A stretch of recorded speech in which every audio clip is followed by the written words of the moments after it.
Assalamualaikum warahmatullahi wabarakatuh.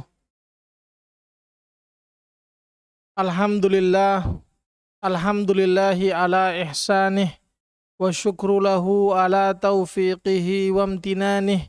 Asyhadu an la ilaha illallah wahdahu la syarikalah ta'ziman li sya'nih wa asyhadu anna Muhammadan abduhu wa rasuluhu da'i ila ridwanih sallallahu alaihi wa ala alihi wa sahbihi wa ikhwanih.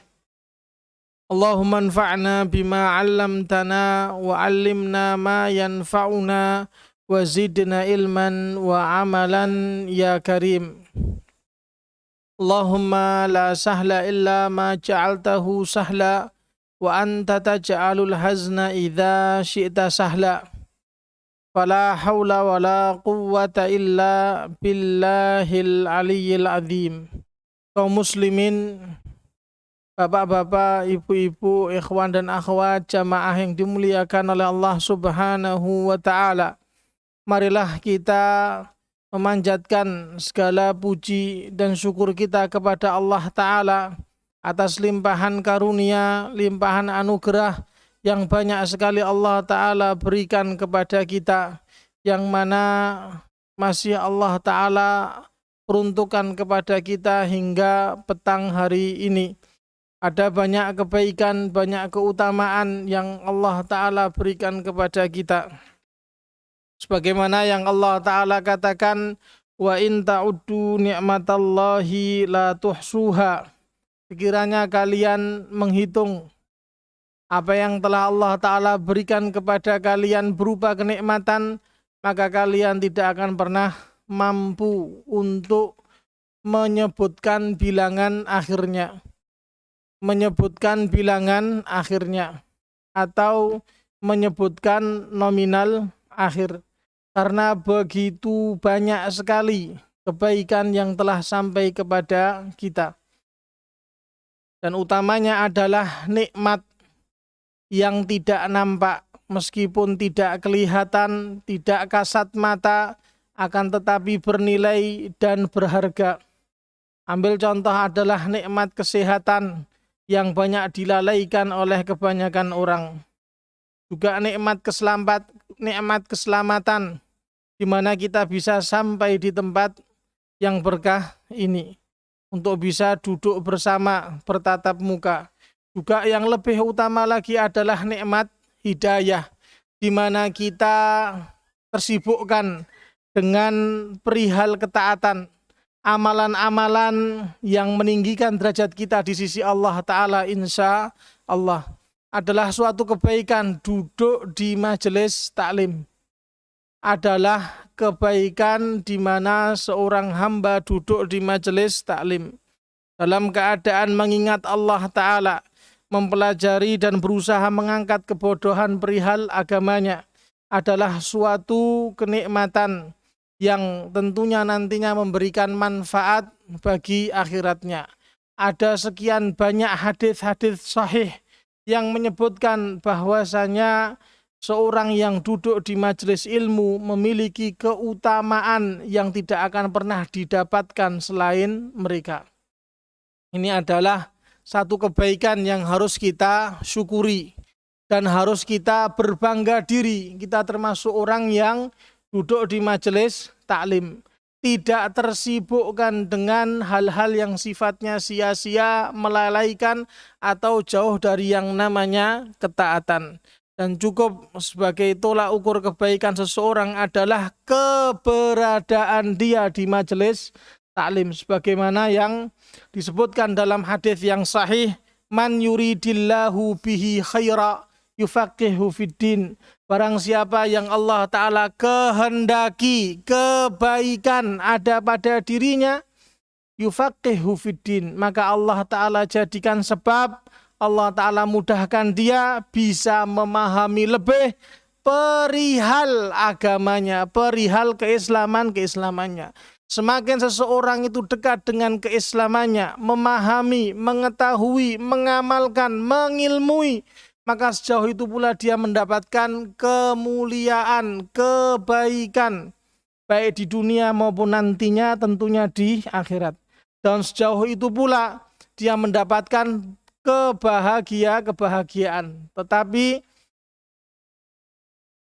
ya sebaliknya, manakala seseorang jauh dari yang namanya keislamannya, jahil, acuh, tak peduli, maka sejauh itu pula dia mendapatkan kehinaan, mendapatkan kejelekan. Karena tolak ukur kebaikan seseorang adalah sejauh mana pengetahuan dia, kedekatan dia dalam hal keislamannya. Berikutnya, sholawat dan salam semoga selalu terlimpahkan bagi Nabi kita Muhammad sallallahu alaihi wasallam.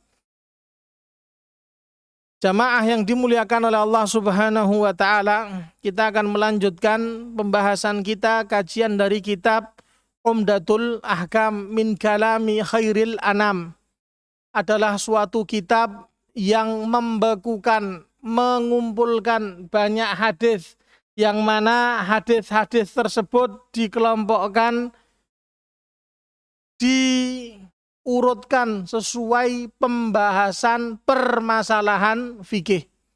Dan keistimewaan kitab ini adalah hanya mencukupkan yang diriwayatkan oleh dua imam besar dalam hadis, yaitu Al-Imam Al-Bukhari dan Al-Imam Muslim, yang mana keduanya menjadi pijakan dan tidak diragukan periwayatannya adalah Al-Imam Al-Bukhari dan Al-Imam Muslim. Mencukupkan dua riwayat dari mereka, tidak mendatangkan riwayat yang lain.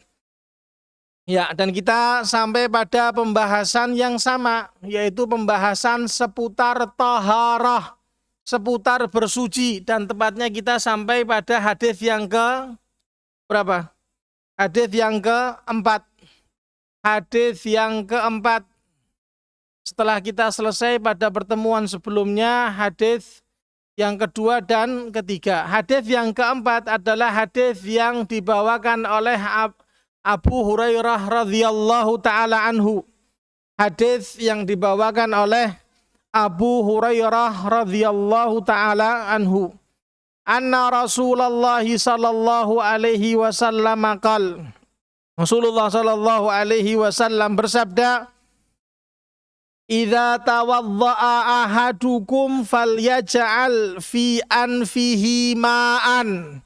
Apabila salah seorang di antara kalian berwudu, maka hendaknya menjadikan air pada hidungnya. Yang dimaksudkan di sini adalah istinsyak, yaitu dengan menghirupkan air ke dalam hidung, yaitu yang dimaksudkan untuk membersihkan hidung-hidungnya. Falyaj'al fi anfihi ma'an, hendaknya menjadikan air pada hidungnya, artinya membersihkan hidungnya dengan air. Tsumma liyastanthir, tsumma liyantathir, kemudian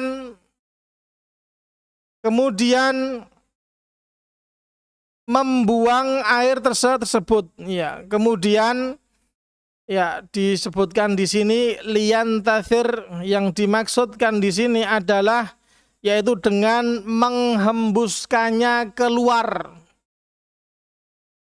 Wa man istajmara falyutir, dan siapa saja yang istijmar, siapa saja yang bersuci dengan batu setelah selesai buang hajat, falyutir, hendaknya dia melakukannya dengan bilangan ganjil.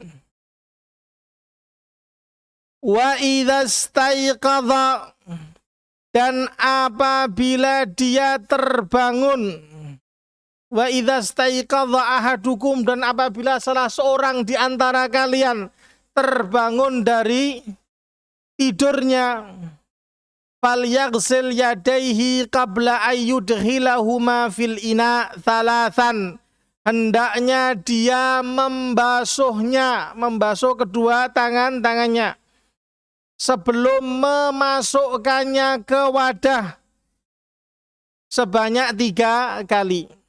Fa inna ahadakum la yadri, karena salah seorang di antara kalian dalam keadaan tidak mengetahui aina batat yaduhu, semalam tangannya berada di mana. Saya ulangi lagi, hadis yang diriwayatkan oleh Abu Hurairah radhiyallahu taala anhu. Idza tawaddaa ahadukum falyaj'al fi anfihi ma'an, apabila salah seorang di antara kalian berwudu, maka hendaknya menjadikan air pada hidungnya, yaitu membersihkan hidungnya dengan air. Tsumma liyantathir, hendaknya kemudian menghembuskannya keluar. Wa man istajmara falyutir, dan barang siapa yang cebok setelah buang hajat dengan batu atau yang semisalnya, falyutir, hendaknya menjadikan bilangannya ganjil, yaitu 3. Wa idza staiqadha ahadukum min naumihi, dan apabila salah seorang di antara kalian terbangun dari tidur malamnya, falyaghsil yadayhi qabla ayyudkhilahuma fil ina thalathan, hendaknya membasuh tangannya sebelum memasukkan keduanya ke dalam wadah sebanyak 3 kali. Fa inna ahadakum, karena salah seorang di antara kalian la yadri, dalam keadaan tidak mengetahui aina batat yaduhu, tangannya semalam berada di mana. Wa fi lafdzin li muslimin, dan ada riwayat yang lain yang diriwayatkan oleh Imam Muslim dengan redaksi yang berbeda, dengan redaksi yang sedikit berbeda. Redaksinya adalah fal yastanshiq biman khiraihi minal ma', wa fi lafdhin man tawadda'a fal yastanshiq, yang artinya adalah hendaknya dia menghirup air dengan kedua lubang hidungnya, menghirup air dengan kedua lubang hidungnya. Tentunya riwayat ini menafsirkan, memperjelas redaksi sebelumnya. Yang dimaksudkan menjadikan air pada hidungnya adalah dengan menghirup air dengan kedua lubang hidungnya. Yang namanya menghirup artinya ada usaha untuk memasukkan, dihirup, bukan ditempelkan saja. Nanti insya Allah akan dijelaskan. Dalam riwayat yang lain, barang siapa yang berwudu, hendaknya dia menghirupkan air ke lubang hidungnya. Jamaah yang dimuliakan oleh Allah Subhanahu wa ta'ala, hadis yang kita baca ini adalah hadis yang menjelaskan etika atau adab ketika seseorang hendak bersuci, yang mana diantaranya terdapat penjelasan seseorang yang bersuci setelah dia buang hajat dengan menggunakan media selain air. Nanti insya Allah akan dijelaskan media tersebut diantaranya bisa batu, bisa dedaunan. Kalau saat ini dengan apa? Tisu. Ada yang lain? Selain tisu? Lainnya air kok air. Ya. Lainnya kain. Waduh, enggak boleh. Ya. Ya, seperti itu. Juga diantaranya adalah membasuh tangan bagi seseorang yang terbangun dari tidur malamnya. Dan juga beberapa hal yang berhubungan dengan berwudu. Hadits ini memiliki beberapa pelajaran, memiliki beberapa faedah. Yang pertama adalah hadits ini menjelaskan perintah untuk menghirup air, membersihkan hidung, yaitu dengan menghirup air masuk ke dalam hidung. Menghirup air masuk ke dalam hidung. Yang disebut dengan bahasa Arab istinsyak. Istinsyak. Yang namanya istinsyak adalah jadzbul ma ila dakhilil anf. Menghirup sampai masuk ke dalam lubang hidung. Masuk. Dan masing-masing seseorang bisa mengukur sejauh mana air tersebut dihirup hingga tidak sampai terlewat masuk. Ya, ini perintah. Ya, setelah air tersebut dihirup, maka seseorang diminta untuk apa? Membersihkan, yaitu dengan apa? Memasukkan kedua lubang ini, ya, dibersihkan. Ya, kemudian apa? Ditekan keluar, yang disebut dengan al-istinsyar. Al-istinthar, yaitu dengan ya menghembuskan, menekan keluar air yang telah masuk tersebut. Ya, jadi dilakukan secara bersamaan.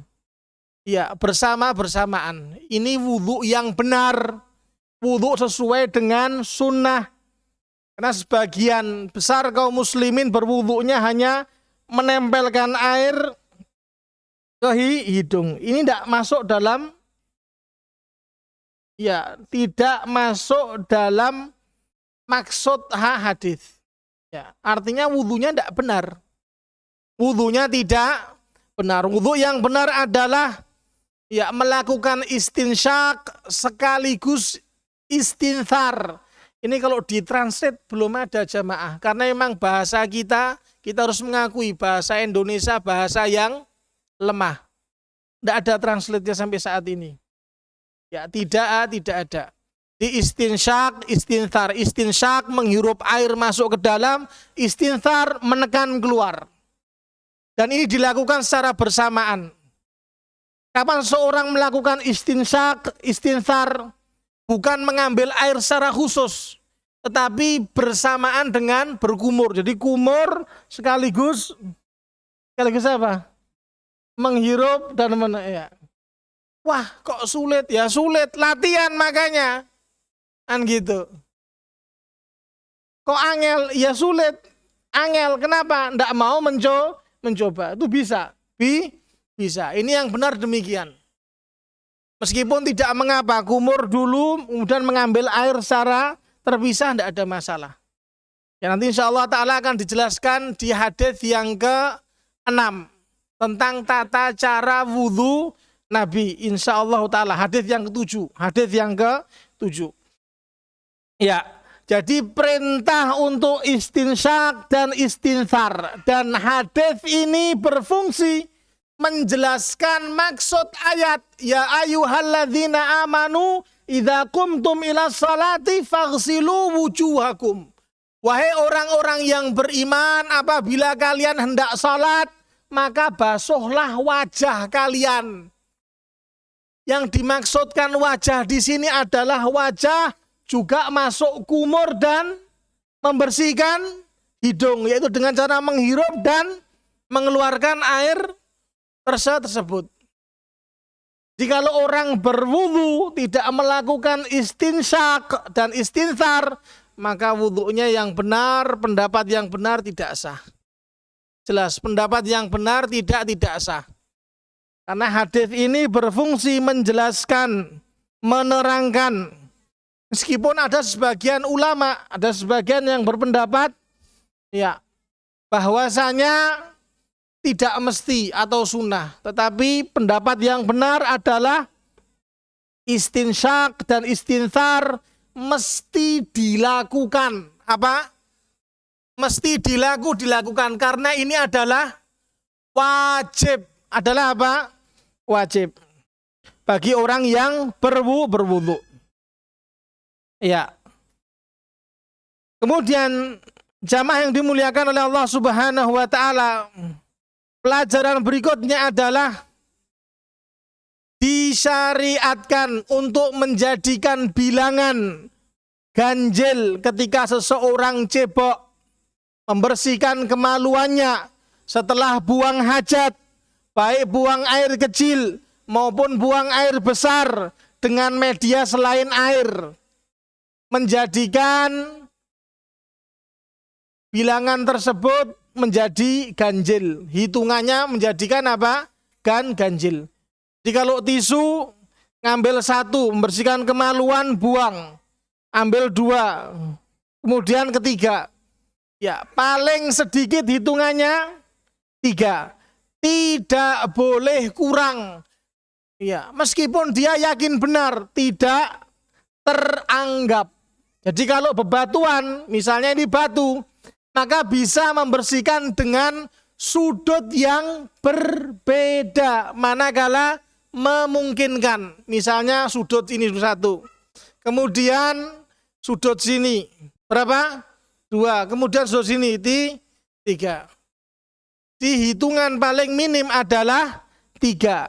Dan hendaknya menjadikan ganjil, artinya kalau 3 lebih silakan diganjilkan 5, 7 atau ya bilangan ganjil setelahnya.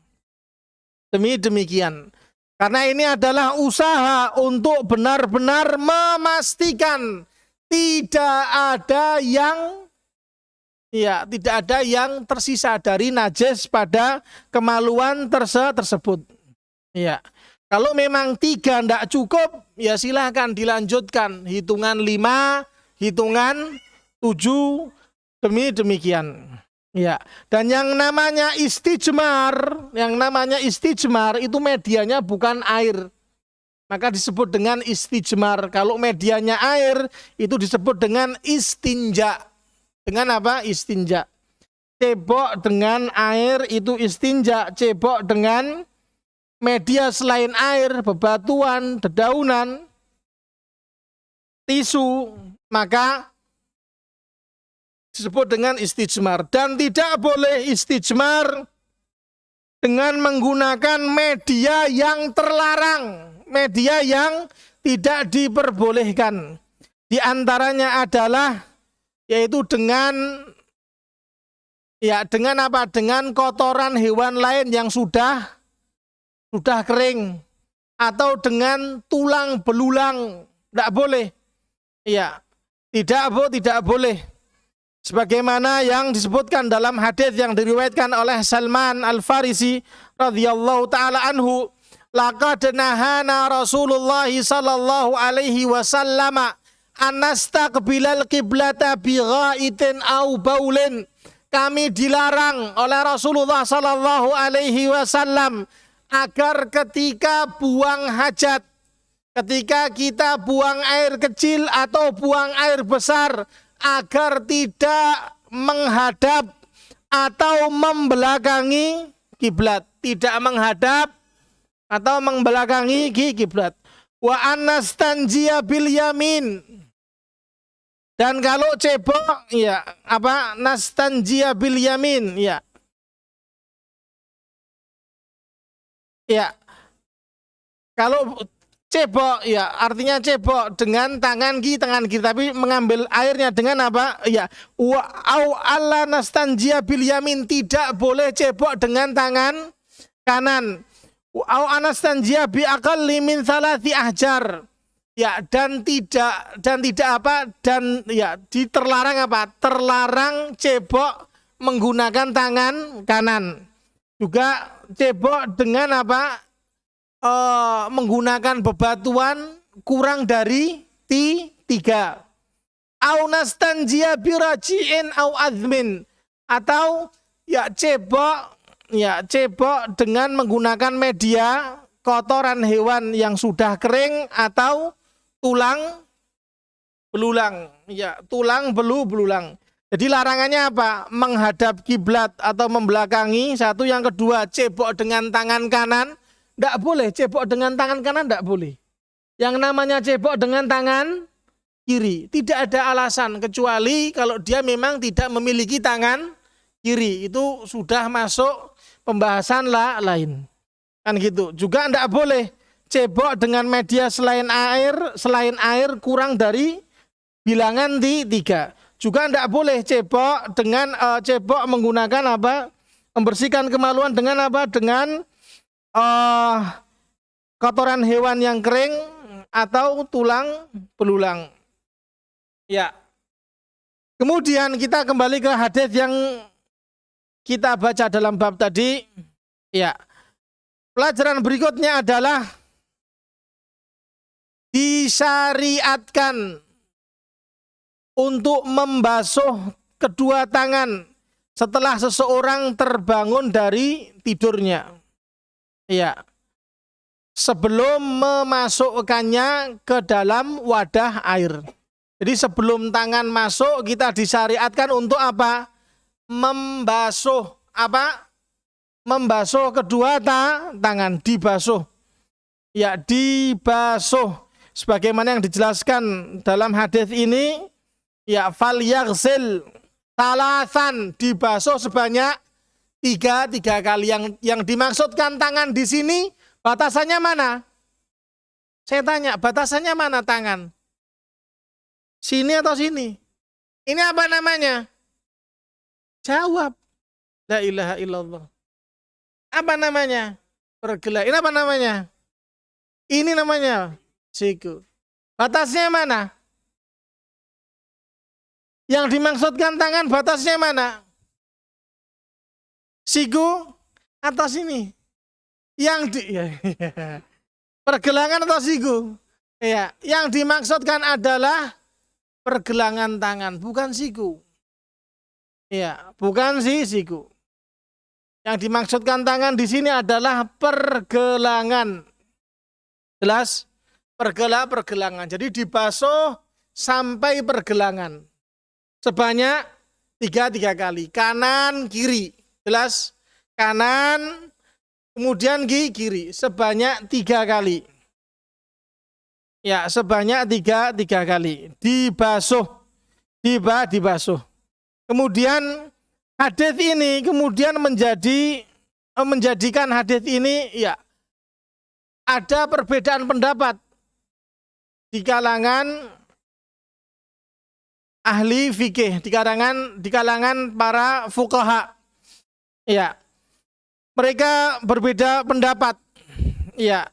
Ini hadis ini ya sebetulnya wajib atau sunnah.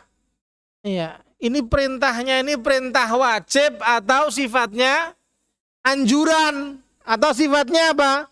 Anjuran. Iya.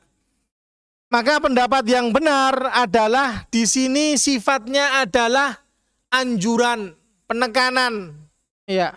Meskipun demikian bukan berarti kita tinggalkan yang namanya petunjuk Nabi, yang namanya ajaran Nabi itu diindahkan dengan melaksanakannya.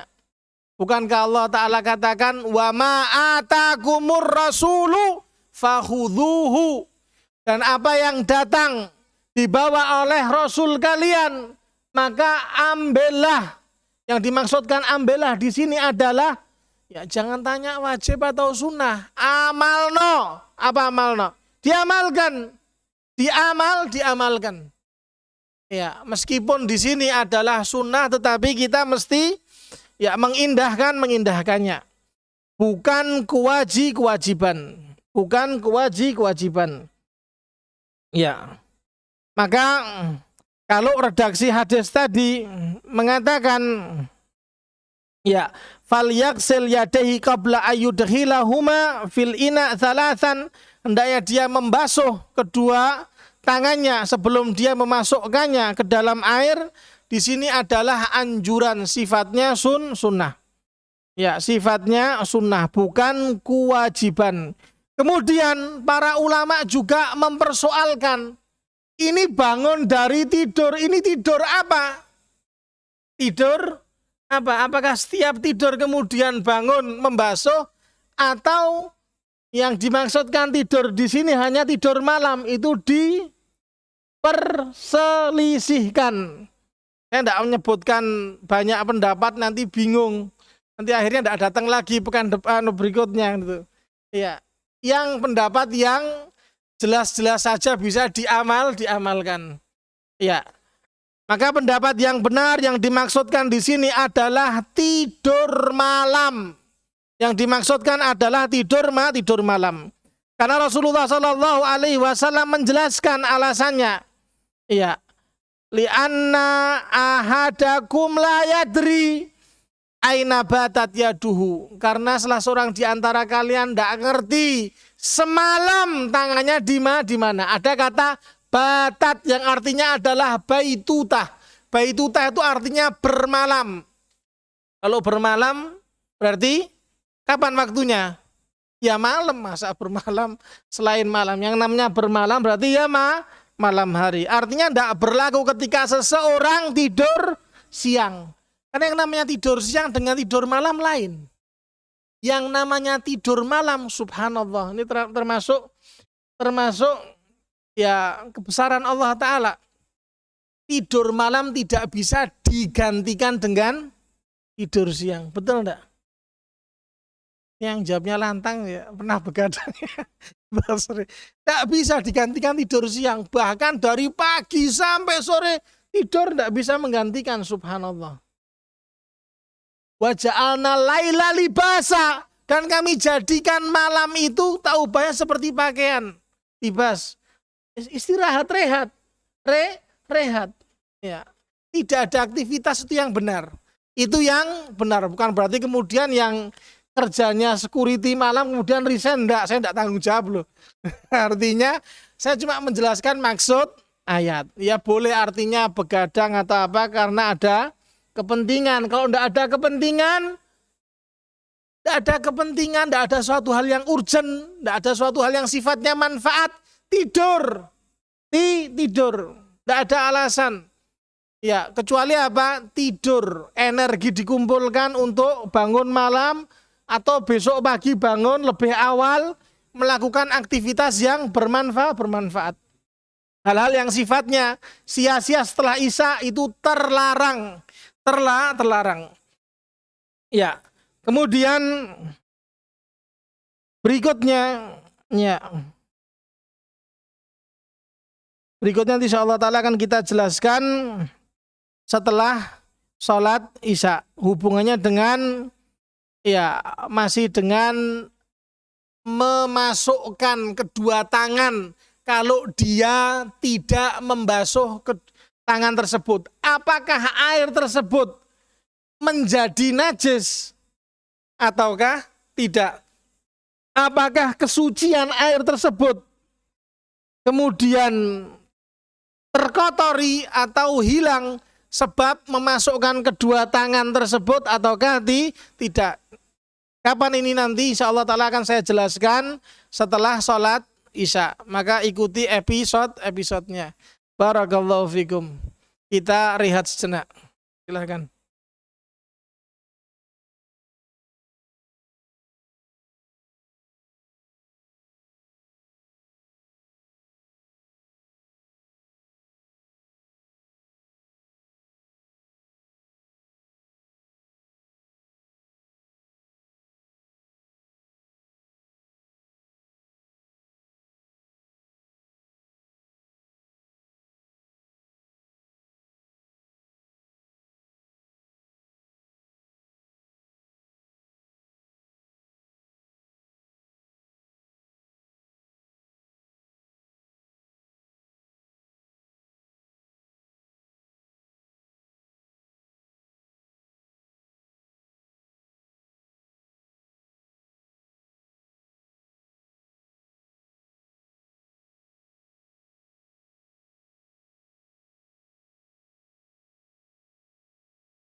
Bismillah.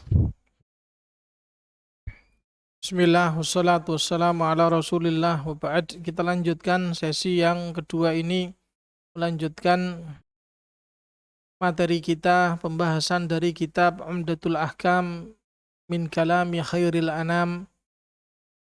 Kita masih berada pada hadis yang keempat, hadis yang dibawakan oleh Abu Hurairah radhiyallahu taala anhu, di mana di antara faedahnya yang telah kita sebutkan tadi adalah wajibnya seseorang ketika berwudu untuk melakukan istinsyak dan istinthar. Wajibnya salah seorang ketika berwudu untuk melakukan istinsyak dan istinthar, dan kita katakan wajib manakala meninggalkan maka tidak dikatakan berwudu, tidak dikatakan berwudu. Dan wudu yang tidak melakukan padanya istinsyak dan istinthar maka wudunya tertolak, tidak sah. Ini dicatat, dipahami dengan baik, tidak sah. Ya, karena hadis ini berfungsi menjelaskan, menafsirkan maksud ayat. Bahwasanya bagian wajah tidak lepas dari yang namanya berkumur, juga istinsyak sekaligus istinthar. Yang namanya istinsyak adalah menghirup air masuk ke dalam lubang hidung untuk membersihkan yang ada di dalamnya. Istinthar yaitu dengan menghembuskan, menekan keluar. Itu faedah yang pertama. Faedah yang kedua adalah hendaknya menjadikan hitungan bilangan menjadi ganjil ketika seseorang membersihkan kemaluan atau cebok dengan menggunakan media selain air, entah itu dengan bebatuan atau dengan dedaunan atau dengan mindil atau tisu. Kemudian faedah berikutnya adalah disunahkan untuk membasuh kedua tangan sebelum memasukkannya ke dalam wadah atau tempat air atau bak. Di tangan jangan sampai masuk ke dalam air sebelum kita membasuh keduanya. Kapan? Setelah kita terbangun dari tidur malam. Yang dimaksudkan tidur di sini adalah tidur malam. Dan yang dimaksudkan dengan perintah di sini adalah anjuran, disunahkan. Meskipun demikian bukan berarti kemudian kita tinggalkan. Siapa yang akan menghidupkan petunjuk Nabi kita kalau bukan umat-umatnya? Jangan ngaku umat Nabi kalau tidak menghidupkan petunjuk-petunjuknya. Jangan ngaku umat Nabi. Ya, yang namanya ajaran Nabi siapa yang menghidupkan? Umatnya. Umatnya itu bentuk cinta kita kepada Nabi kita. Bukan wirid-wirid Nabi, tapi ada cerminannya, yaitu dengan apa? Menghidupkan ajaran-ajarannya. Kemudian yang terakhir yang masih kita sisakan adalah konsekuensi air ketika kedua tangan ini tercelup. Ketika apa? Tangan ini tercelup masuk ke dalam air dan tangan tersebut belum dibasuh.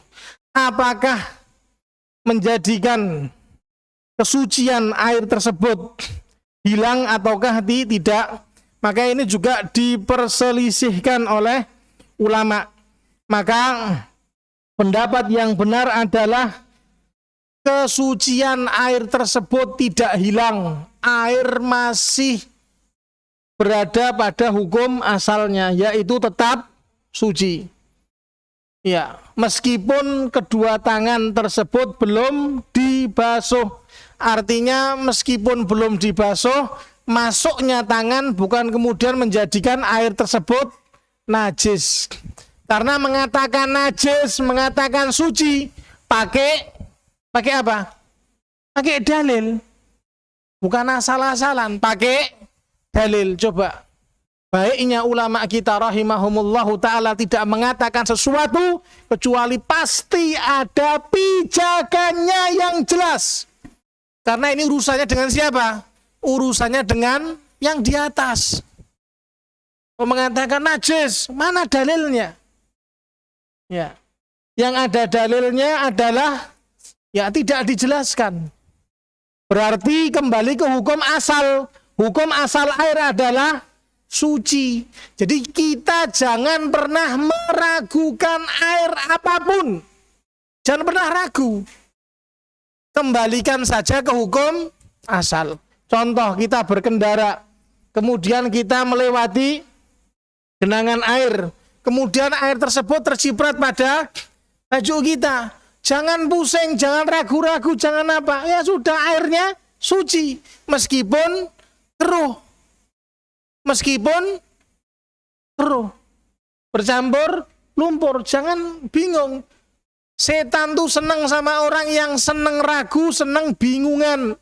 Tuh setan senang. Orang kalau bingungan, ragu terus, ya senang setan. Senang dibersamai oleh setan. Ya, jadi kita katakan meskipun ya tangan tersebut masuk dan belum dibasuh, maka sedikit pun tidak mempengaruhi kesucian air tersebut. Kemudian berikutnya kita beralih ke hadis berikutnya. Hadis setelahnya, yaitu hadis yang dibawakan Abu Hurairah radhiyallahu taala anhu.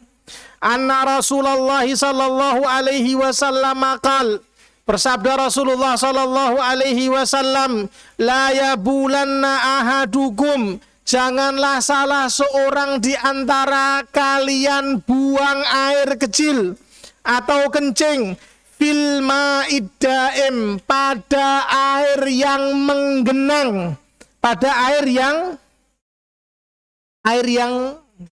diam. Ya, air yang menggenang, alladzi la yajri, di mana air tersebut tidak mengalir. Air tersebut tidak mengalir. Tsumma yaghtasilu minhu, kemudian dia mandi darinya. Wali muslimin, dan diriwayatkan, dan riwayat lain diriwayatkan oleh Imam Muslim dengan redaksi yang sedikit berbeda. La yaghtasilu ahadukum fil ma'id da'im wa huwa junubun. Janganlah salah seorang di antara kalian mandi di air yang diam, tidak mengalir, sedang dia dalam keadaan junub. Dalam keadaan junub. Tahu junub enggak? Kalau enggak tahu enggak apa-apa, ini bahasa Arab kok. Jangan dipaksakan mikir. Iya. Apa arti junub?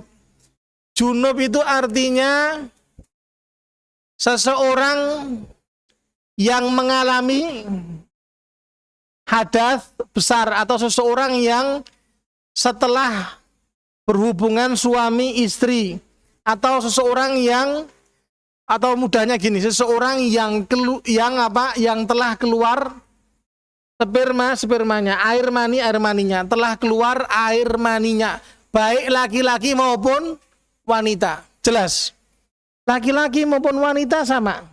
Ketika air mani keluar, maka dikatakan junub. Dikatakan apa? Junub. Ini juga terjemahnya belum ada. Ya, bahkan ya disebutkan ya sama, junub. Ya, jadi bahasa serapan. Ya. Jamaah yang dimuliakan oleh Allah Subhanahu wa taala, ya, hadis ini menjelaskan tentang etika adab secara umum yang hubungannya dengan air yang menggenang, yang di situ bisa dimanfaatkan banyak orang, yang di situ bisa dimanfaatkan banyak orang. Tidaklah air itu berkumpul pada suatu tempat dan air itu dalam keadaan bersih, melainkan orang-orang berdatangan untuk memanfaatkannya. Betul? Betul enggak? Jawab, betul enggak? Jumlahnya banyak, yang jawab sedikit. Ya. Ya, baterainya habis. Ya. Ya. Jadi hubungannya dengan pemanfaatan orang banyak. Tidak boleh, ya tidak boleh apa? Tidak boleh mencemari, tidak boleh mengotori, tidak boleh melakukan hal-hal yang bisa merugikan kebanyakan orang. Ya. Hadis yang kita baca tadi atau barusan bisa kita mengambil beberapa faedah pelajaran. Yang pertama adalah larangan dalam syariat mengotori dan membuat najis air yang menggenang, yaitu dengan apa? Dengan kencing, dengan buang air kecil padanya, atau dengan masuk mandi, masuk ke dalam genangan tersebut untuk apa? Mandi. Dan pada hadis ini kita juga bisa mengambil faedah berikutnya. Yang kedua adalah larangan buang air kecil pada air yang menggenang dengan alasan bisa menyebabkan najis air tersebut manakala air tersebut sedikit dan akan mencemari kalau air tersebut banyak. Jadi kalau air tersebut sedikit najis, kalau air tersebut banyak meskipun tidak najis, nanti insyaallah taala akan saya jelaskan, meskipun tidak najis tapi mencemari. Apa? Mencemari. Dan ini bukanlah perihal yang baik, termasuk perihal yang buruk. Kemudian para ulama berselisih pendapat. Larangan di sini maksudnya apa? Apakah larangan di sini mengarah kepada pengharaman, ataukah larangan ini sebatas hanya makruh? Apa makruh itu? Dilakukan apa dilakukan? Kalau makruh apa makruh? Ada yang tahu enggak? Tuh saya tanya. Ada yang tahu enggak? Ya, kalau ditinggalkan mendapatkan pahala, kalau dilakukan tidak mengapa. Ya, tidak disukai atau tidak disukai atau dibenci untuk dilakukan. Ya. Lah di sini apa yang dimaksudkan makruh atau haram, kan gitu. Makruh atau haram artinya bila dilakukan tidak berdosa. Ya, tidak berdosa tapi dibenci. Tidak berdosa tapi dibenci. Tapi kalau ditinggalkan mendapatkan pahala, jelas. Ya. Maka jawaban yang tepat adalah yang dimaksudkan larangan di sini adalah pengharaman. Haram bagi seseorang buang air kecil pada genangan air. Karena dengan keberadaan genangan air tersebut bisa dimanfaatkan oleh orang lain atau makhluk hidup yang lain. Ya. Kemudian berikutnya adalah tentunya larangan di sini, ya. Larangan di sini berlaku pada air yang menggenang, baik air tersebut sedikit maupun banyak, banyak. Ya. Air yang menggenang baik sedikit maupun banyak. Dan larangan ini tidak berlaku bagi air yang mengalir. Air yang mengalir atau air yang banyak yang menyerupai lautan. Air yang banyak yang menyerupai lautan. Seperti apa? Danau atau waduk. Maka tidak berlaku. Jelas. bukan berarti kemudian ya bukan kemudian berarti tidak mengapa, karena yang dikatakan bagaimana al-aula tarku dzalika illa lihajatin, semestinya ditinggalkan kecuali dalam keadaan mendesak. Kecuali dalam keadaan apa? Mendesak, ada kepentingan. Meskipun ya boleh, tapi yang utama adalah ditinggalkan. Ya. Kemudian jamaah yang dimuliakan oleh Allah Subhanahu wa taala, ya, air yang menggenang tadi setelah dikencingi, setelah apa? Ya, setelah dikencingi. Jadi ada orang yang kemudian buang air kecil di situ, air tadi. Ya, apa hukumnya? Apa hukumnya? Ya, maka ini dijelaskan. Kalau air tersebut berubah lantaran sebab kencing, mau banyak mau sedikit najis, jelas.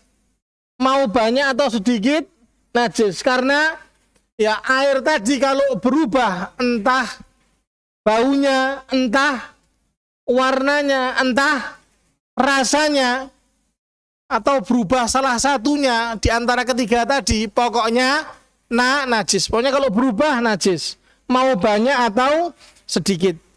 Ya.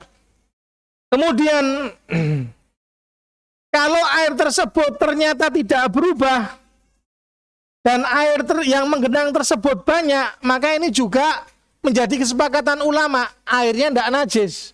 Banyak dikencingi, tidak berubah, maka tidak najis. Begitu pula sebaliknya, kalau air tersebut, ya, air tersebut apa? Air tersebut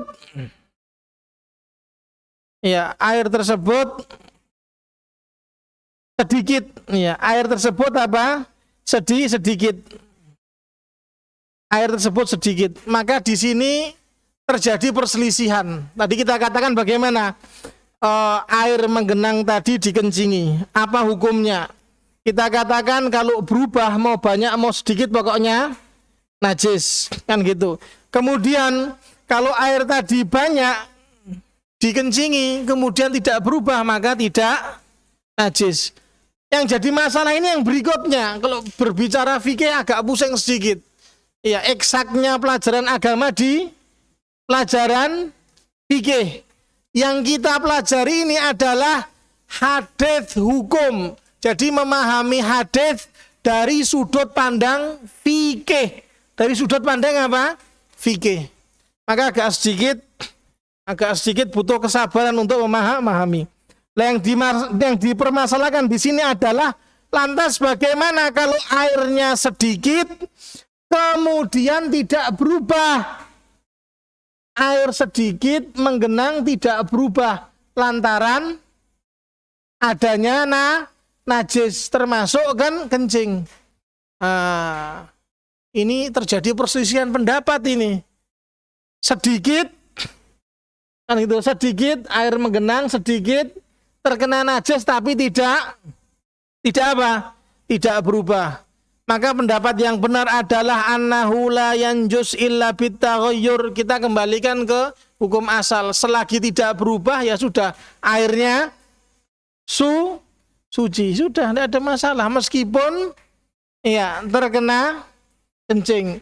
Masalah Anda mau menggunakan atau tidak itu urusan lain, tapi yang jelas kita berbicara hukum, jelas. Masalah kita mau mempergunakan atau tidak itu urusan lain. Kita berbicara masalah hukum. Selagi ada air sedikit kan gitu, kemasukan najis tidak merubah. Ya, bagaimana? Ya sudah, tidak najis. Ini ada faedahnya, hubungannya dengan kamar mandi ini. Hubungannya dengan kamar mandi umumnya.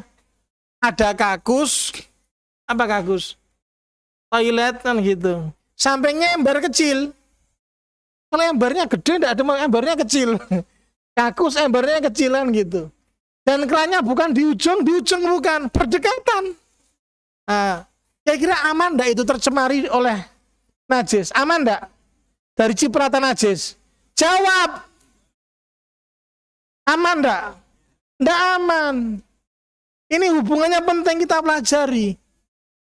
Lantas bagaimana? Ya selagi tidak berubah pakai aja. Tapi kalau jenengan tidak mau pakai, buang kan gitu. Buang, ya dibersihkan, kucurkan air yang baru. Selesai. Ya. Demikian. Tapi yang jelas, yang menjadi pijakan adalah sebagaimana yang Rasulullah Shallallahu Alaihi Wasallam sampaikan, selagi air tersebut berada pada wujud asalnya, maka air tersebut adalah suci. Wujud asalnya bagaimana? Ya bening, bening, tidak berubah. Ya sebagaimana Rasulullah Shallallahu Alaihi Wasallam katakan, innal ma'a tahurun la yunajjisuhu syai'un. Yang namanya air suci, ya suci, tidak ternajisi dengan sesuatu apapun. Yang namanya air suci tidak ternajisi dengan sesuatu apapun. Karena kita tidak bisa memastikan, percikan sedikit yang tidak bisa merubah sifat air. Maka kita kembalikan ke hukum asal. Ini adalah hal yang sulit. Nah, kita kembalikan ke hukum asal.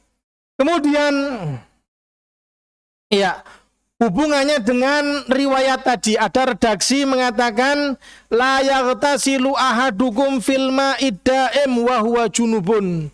Janganlah salah seorang di antara kalian mandi di air yang menggenang sedang dia dalam keadaan junub. Ya. Seseorang dalam keadaan junub berangkat renang bareng. Ya, kebetulan kolam renangnya bukan di umbul. Apa umbul itu Indonesianya? Mata air. Kalau mata air itu kan jalan, betul. Iya, ini bukan di umbul. Genangan air, dia junub, coba bayangkan. Nah, makanya sebelum dia nyemplung, datang dulu pengajian ini disimakan gitu. Iya. Bagaimana hukumnya? Di sini terdapat larangan. Larangan, tidak boleh masuk mandi besar. Iya, di situ. Dengan alasan apa? Dengan alasan supaya tidak mengotori, menjadikannya najis. Meskipun yang dimaksudkan di sini adalah yang sifatnya larangan, tidak boleh dilakukan. Lantas bagaimana? Ya, selagi dia dalam keadaan junub tidak boleh masuk itu. Apa yang dia lakukan? Ya, yang dilakukan adalah kalau ada air menggenang kan gitu. Kemudian dia dalam keadaan junub, maka bagaimana? Dijelaskan yambaghi ala man aradal irtisal min hadzal ma' ayyaghtarifa minhu ightirafan. Jadi kalau dia mau mandi jangan nyemplung, jangan masuk, tapi bagaimana? Dengan menggayung. Jelas? Menggayung. Jadi tidak boleh masuk, tapi bagaimana dengan menggayung. Tapi kalau di kolam renang ya bagaimana? Ambil ember dulu kan gitu. Diisi air, menggayung yang jauh. Kalau kamu menggayung di situ ya airnya masuk situ, sama aja. Jelas? Ya. Demikian. Ya.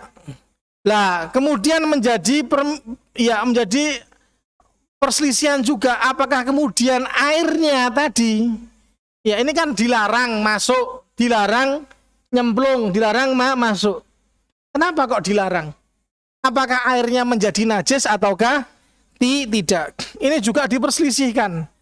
Tapi pendapat yang benar adalah pendapat yang dipilih oleh Syekhul Islam Ibnu Taimiyah, pendapat yang paling mudah, yaitu pendapat yang menjelaskan bagaimana ya selagi tidak ada keterangan najis dari Nabi ya tetap suci, sudah selesai.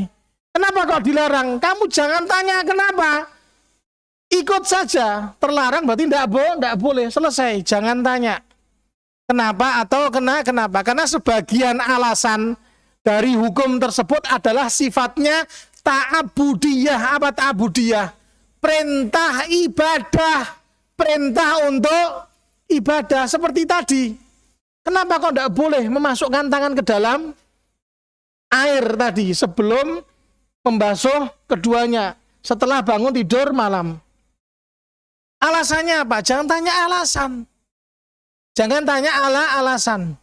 Ketika Rasulullah Shallallahu Alaihi Wasallam mengatakan, fa inna ahadakum la yadri aina batat yaduhu, karena salah seorang di antara kalian tidak ngerti semalam tangannya berada di mana, kemudian dia ikat dengan plastik, ya, atau diikat di ranjang gini untuk memastikan. Saya kira hadis tadi berlaku enggak? Berlaku enggak? Tuh tanya saya tanya, berlaku enggak? Enggak berlaku bagi orang liberal yang Tuhannya adalah akal. Tapi kalau umat Nabi berlaku. Meskipun kamu cencang itu tetap berlaku. Karena di sini hubungannya dengan apa? Hubungannya dengan apa? Perintah untuk ibadah. Ibadah apa? Ibadah apa? Tidak ada minumnya, makanya salah. Iya. Tidak ada snacknya, salah. Ya, ibadah apa? Ibadah menaati Nabi. Ibadah menaati Nabi. Tidak semuanya dibenturkan dengan akal. Akal kita itu ada batasannya. Tidak bisa semua dimasukkan ke dalam. Apa yang terjadi? Konslet. Jelas? Tidak bisa. Iya. Jadi kalau berbicara agama, jauhkan keterlibatan akal kita, karena akal tidak akan pernah menjangkaunya. Termasuk tadi dilarang masuk. Alasannya apa? Ta'budiyah. Demikian. Yang jelas air tetap suci. Ya, kalau dia masuk nyemplung, dosa enggak? Dosa enggak? Dosa enggak? Hah? Hati-hati, ngomong dosa pakai dalil. Ya. Hah? Dosa enggak? Dosa. Yang Nabi bilang jangan nyemplung, kok kamu nyemplung, ya. Ya, jelas-jelas terlarang kok masih mikir kan gitu. Ya, kemudian diambil dari faedah yang terakhir dari hadis ini adalah larangan. Ya, larangan apa? Larangan berbuat sesuatu yang bisa merusak, bisa mengganggu, bisa merugikan, pemanfaatan yang sifatnya umum bagi orang-orang. Ya, merusak, mengganggu, atau merugikan. Hal-hal yang sifatnya bisa dimanfaatkan banyak orang. Contohnya apa? Contohnya adalah misalnya sungai dicemari, itu dosa. Kita buang sampah di sungai dosa enggak? Dosa. Dosa enggak boleh. Iya, enggak boleh. Makanya sungai-sungai sekarang bagaimana? Isinya sampah. Kenapa? Karena enggak pernah ngaji. Iya. Enggak boleh. Kemudian contoh yang lain adalah termasuk fasilitas umum, taman. Tidak boleh seseorang kemudian mohon maaf kencing di taman tempat orang menikmati, duduk di sana, tidak boleh. Atau di bawah naungan pohon, atau di halte. Pernah ke Jakarta? Di Jakarta halte itu memiliki aroma sendiri ya, yang menjadikan orang tidak mau berdiri di situ. Nah ini tidak boleh, haram, dosa. Dosa. Kata Rasulullah, ittaqu malain. Jauhilah ya wilayah-wilayah yang memang di situ menjadikan sebab orang-orang melaknat. Di antaranya itu orang yang buang hajat di tempat orang-orang yang memanfaatkan ya tempat-tempat tersebut, ya termasuk pepohonan yang rindang, tempat orang berteduh. Ya kalau sekarang ini halte atau fasilitas-fasilitas umum itu tidak boleh dirusak, tidak boleh dicemari, tidak boleh dikotori, jangan sampai orang-orang terganggu. Ini faedah terakhir yang bisa diambil dari hadis yang kelima. Iya, berarti selesai. Iya, selesai berarti. Berikutnya saya kembalikan ke moderator. Barangkali nanti ada pertanyaan, silahkan ditanyakan. Barakallahu fikum.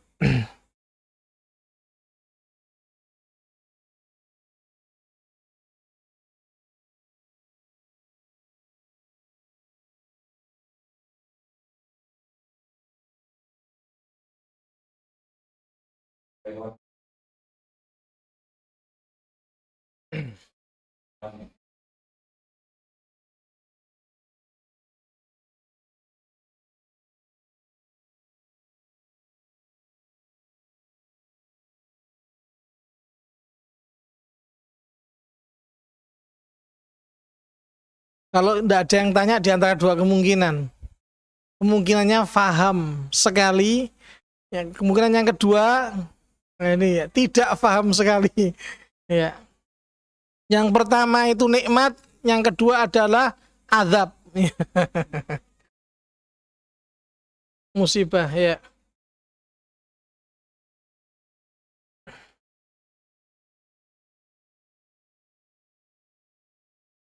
Membasuh tangan.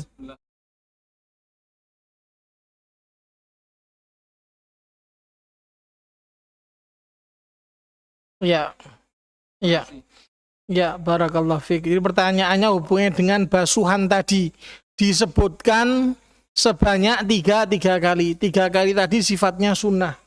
3 kali tadi sifatnya anjuran sunnah. Wajibnya berapa kali? Sekali. Lantas kalau kita membasuh 3 kali, apa yang harus kita lakukan? Apakah kanan kiri, kembali lagi kanan kiri gitu? Apakah kanan 3 kali atau kiri 3 kali gitu? Betul. Jawabnya mana yang mudah bagi Anda. Selesai. Ya. Tidak ada keterangannya. Mana yang mudah bagi kita, itu yang kita lakukan. Ya, mau kanan sekali, kiri sekali, balik kanan lagi, silahkan, tidak ada masalah. Mau kanan 3 kali, kiri 3 kali, silahkan. Yang penting basuh. Jangan ndak membasuh itu. Selesai. Allahu a'lam. Ada lagi pertanyaan? Bagus pertanyaannya. Tanya. Ya. Insya Allah free. Ya. La ilaha illallah.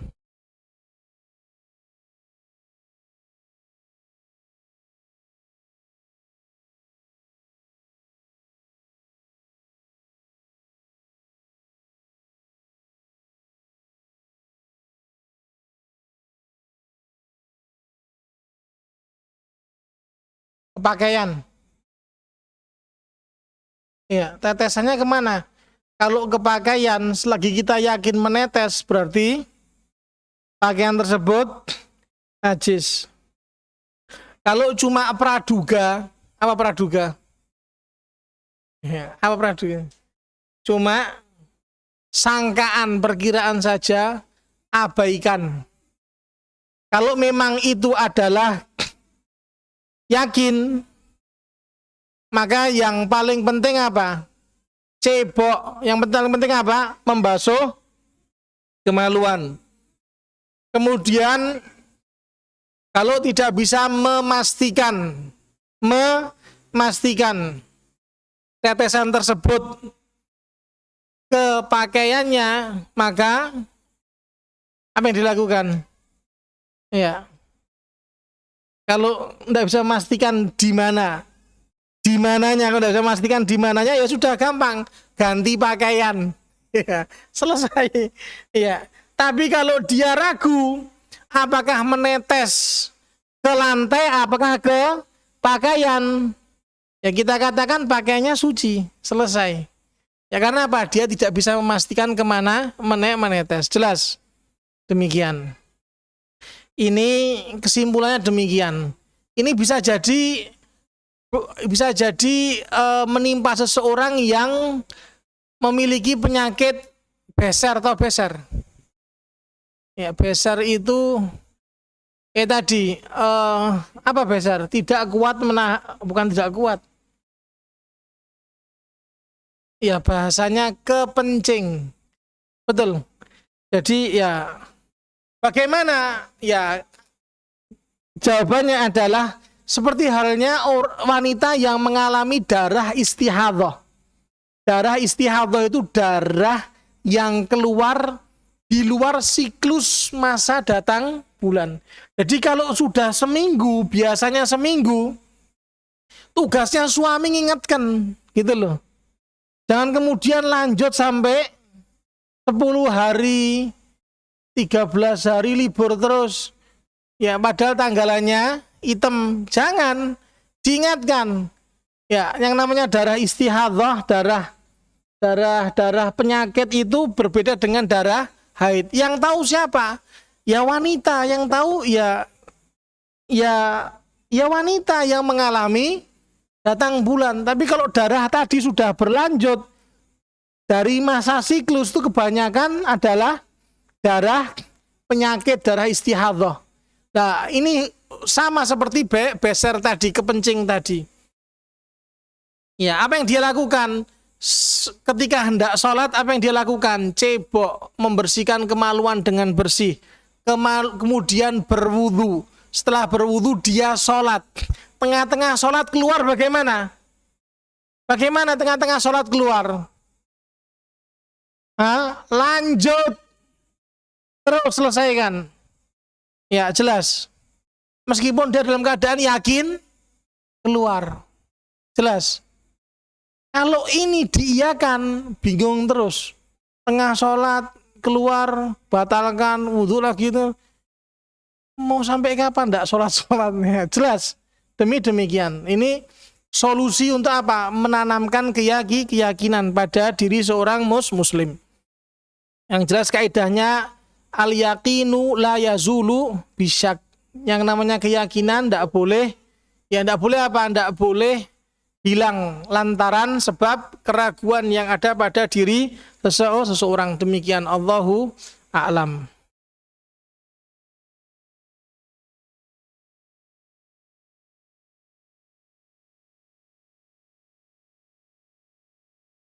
Tidak ada bau dan warna, ini bau apa dan warna apa? Ya kencing mau ada bau, mau tidak ada bau, ada warna, tidak ada warna, najis. Yang namanya air kencing kok, segala sesuatu yang keluar dari dua lubang kemaluan adalah najis dan membatalkan. Mau ada warnanya, mau tidak ada warnanya, atau mungkin warna-warni, itu tetap najis, jelas. Ini tidak ada hubungannya.